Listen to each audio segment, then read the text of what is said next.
نلوچان همه اوتان بزرگ کسی که برای خونه اماکی تخورا برای خونه اماکی تخورا بزرگ کن بچه‌م برای خونه اماکی نه اینو ها اوتان چیا باید من نمیرم خونه اماکی من اومدم گوش کن من میتونی چند بگفتو کی؟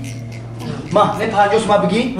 برای خونه اماکی دا خوکیشا وانا اینکه پیدیگه اوشون میرم میرم کرتر اساس کن کرتر بخشو کن من خونم کم نخونم ایشان نیو بله خونم کم نخونم تمام برم انا اوچاش کیای پا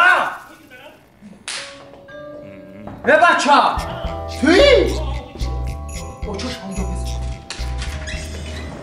اصلا اوتان تو دیوانه تو ها تو چی با اومدی؟ من اونجا در خونه میرمه اومد ترا 50 سوم دادم که همیشه برای خونه اماکی دا بسن تو 50 سوم دادی؟ ها؟ اماکیم 100 سوم داد چی مثلا 100 سوم داد؟ 100 سوم داد گفت برای اوتا تبگو کی؟ ها؟ ما مرده کیم